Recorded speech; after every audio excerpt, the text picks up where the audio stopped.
የትልቅ ጀነራል አሟሟቱ ግን ጦርነት ላይ አልነበረ። አመመውና የሕክምና ፍራሽ ላይ ተኛ። ከዛም ሞት ሊመጣበት እንደሆነ አሳወቀው አላህ። ከዛም አንድ ቃል አለ፣ ይገርማል አለ።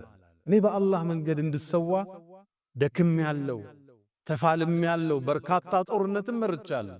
ከአረብ ውጭ ከሆኑትም ጋር ከሰውነቴ ይላል 4 ስንዝር እንኳን ብትፈልጉ ጦር ይወጋል፣ ሰይፍ የቀደደኝ ቢሆን እንጂ ቦታ አታገኝ። ታዲያ አሁን ፍራሽ ላይ ልሞት ነው።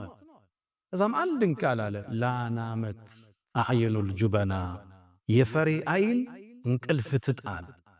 የሰው ልጅ መጋፈጥ አይገለው፣ መሸሸት ደግሞ ከሞት አያስመልጠው። ይሄው እኔ እዛ ሁሉ ሰዓት ወጥቼ ፍራሽ ላይ ተሰዋው ብለው አለ ኻሊድ። ኻሊድም ሩሑ ወደ ጌታው ተመለሰች። የሱ ሞት ሲሰማ ለዓለም ሕዝብ አስደንጋጭ ዜና ነበር። ሩሞቹም ለፐርሻዎቹም አስደንጋጭ ዜና ነበር።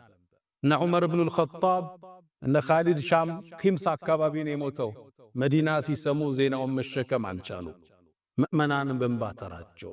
ኻሊድን ናፈቁት።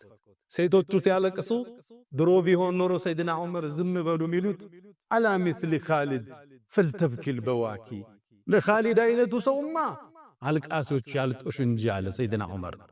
ኻሊድም ወደ ጌታው ወደ አላህ አቀና። በርግጥ ኻሊድ አሻራዎችን ትቶ አልፏል። የመጀመሪያው ከኻሊድ የምንማረው ትምህርት አንድ ሰው የመጀመሪያ ታሪኩ የመነሻ ሕይወት ጉዞው ጥቁር ሊሆን ይችላል። ከቶበተ ከተመለሰ ወደ አላህ ከቀረበ በዚህ ልክ ደረጃው ከፍ እንደሚል ከኻሊድ ታሪክ እንማራለን። የመጀመሪያ ታሪኩ ጥቁር ደብዛዛ ነው፣ ፍጻሜው ግን ያማረ ያሸበረቀ። ይሄው ዛሬ በዚህ መድረክ ላይ በክብር እናነሳዋለን። መነሻችን እንዳያሳስበን፣ ወንጀላችን ወደ ኋላ እንዳይጎተት፣ አዛኝና ባሮቹን አፍቃሪ ጌታ አለ። ከተመለስን ከቶበትን ሊቀበለን ሊምረን ከፍ ሊያረገን አላህ ዝግጁ ነው።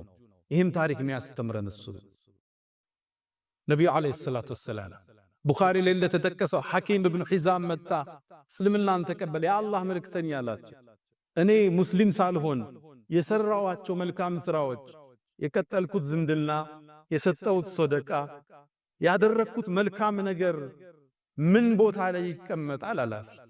ነቢዩ አንድ ቃል አሉት፣ አስለምት አላማ አስበፍተ ሚን ኸይር። አንተ እኮ ወደ ጥሩ ዲን መጣል፣ ያንም ወደ መዝገብ